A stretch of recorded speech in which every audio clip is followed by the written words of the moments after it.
Welcome to Boardroom and Bonnets with Tamika Shanea and my co-hosts, Destinee Brown and Miss B, where ambition meets authenticity. From corporate life and entrepreneurship to motherhood, healing, and real-life conversations, this is your space to grow, laugh, learn, and keep it real. So grab your coffee or your bonnet and let's get into it. Hook. I want to start with a quick story. 2 Tuesdays ago, I was on a board call, answering emails between slides, and my 6-year-old knocked on my home office door holding a broken Lego crown. I closed my laptop, handed him the tiny plastic piece, then sat there and realized I hadn't taken a single minute for myself since Sunday. That tiny pause became a turning point. I asked myself, what if I could reclaim just 30 minutes a day that were truly mine? No guilt, no glass half empty thinking, just a reset. Today, we'll give you 3 bite-sized routines that you can test this week to protect your time, your energy, and your identity. Quick roadmap. We'll cover time block resets, boundary architecture, and identity-preserving micro-self-care. Each segment includes concrete steps, short scripts to use out loud, and a 1-week micro-experiment you can try tomorrow. Ready? Destinee, say hi. Hey everyone, I'm Destinee. I juggle a startup, a full-time job, and 2 kids. So if this podcast helps one woman carve out 30 minutes that actually matters, I'm all in. I'm excited to share tactics that work when your schedule looks like a game of Tetris. I'm Miss B, CEO, mom, and perpetual calendar optimizer. I approach routines from a systems perspective. Small rules that protect work and life without shrinking ambition. I'll share what's worked in my executive teams. Point 1. Time block resets. Here's the core idea. Choose 30 minutes that are sacred, not negotiable, not a to-do padding or a meeting buffer. 30 minutes for a refresh that protects your focus and identity. If you have a packed calendar, you can still test this.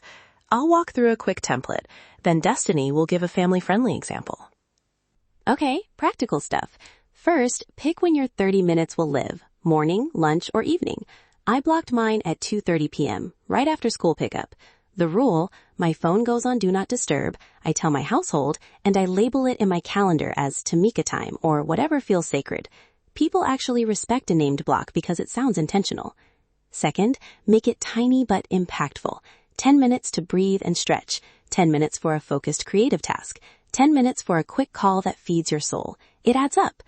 Third, test it for 1 week only. You don't have to commit forever. Just try the micro experiment and measure the difference. I love that. For corporate leaders, the calendar trick is everything. A quick template. 1. Block. Put it in your calendar with a clear title. 2. Declare. Tell your team and household that it's non-bookable. 3. Ritualize. Have a start cue, like lighting a candle or opening a sketchbook. These small acts make your time feel protected. Add a policy. I require that all recurring meetings include a reason and a decision objective in the calendar invite. If the 30-minute reset conflicts with a meeting, refer to that objective and refuse rebooking unless the meeting matches. It's firm, simple, and scales. Your calendar is your boss if you let it be. Make rules so you are the boss. Point 2. Boundary architecture. This is about the rules you build around work, home, and devices so your 30 minutes and other priorities stay intact. We'll cover scripts, delegation, and digital boundaries that actually hold.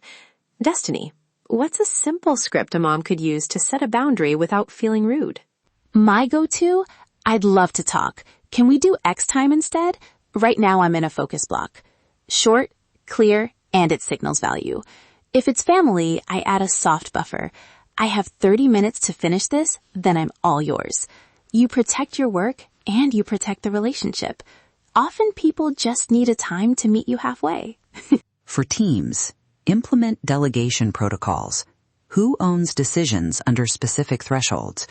Example, anything under $500 or non-strategic needs a 1-line approval, not a meeting. Publish these rules in a shared doc and refer to them in meetings. When the rules are public, they reduce friction and protect leaders' time. Digital boundaries are a big one. Set email-free windows, use email templates for common asks, and create a single daily inbox check. For example, check email at 9 a.m., 1 p.m., and 4 p.m. If you work on high-focus deliverables, silence notifications during your blocks. These aren't forever bans. They're experiments to see what increases output and reduces reactive time loss. And don't forget accountability. Tell one teammate about your reset block and ask them to hold you to it. Accountability is the difference between a blocked calendar and a respected calendar.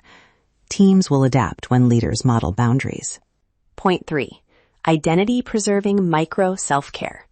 These are 5 to 20-minute rituals that remind you who you are outside titles and roles. For me, it's a 10-minute sketch session where I make something messy and unpublishable.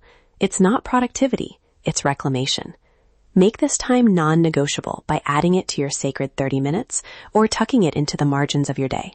Micro self-care examples: music and dance for 5 minutes, a 10-minute walk without headphones, a 2-minute gratitude write-in, or a quick phone photo album scroll to remind you of who you love. The key is the ritual. Same start cue, same tiny duration. Over a week, these micro habits recenter you. Try a 1-week experiment and notice the differences in patience and creativity. Make it measurable. Decide the micro-care and commit to doing it at least 5 times during the week. Track it in a simple checklist. If you miss it, note why. Did a boundary fail, or was it a systems issue? That insight tells you what to adjust. Small consistency beats sporadic perfection. Key takeaways and action plan. We promised 3 things: time block resets, boundary architecture, identity-preserving micro self-care. Your 1-week micro experiment: 1. Pick a 30-minute block and put it in your calendar. 2. Use 1 boundary script this week and share it out loud with someone. 3. Do 1 micro self-care ritual 5 times across the week. At the end of the week, ask yourself, did my energy shift? Did I feel more like myself? Those emotional checkpoints are the metric, not perfection. Quick example of emotional checkpoints. Notice your patience levels, the way you talk to yourself, and how creative you feel. If you're snapping more or zoning out, that's a red flag to tighten a boundary. If you feel lighter and more focused, keep iterating. This process is about learning, not blaming. One last tip. Document the rules that worked and make them portable.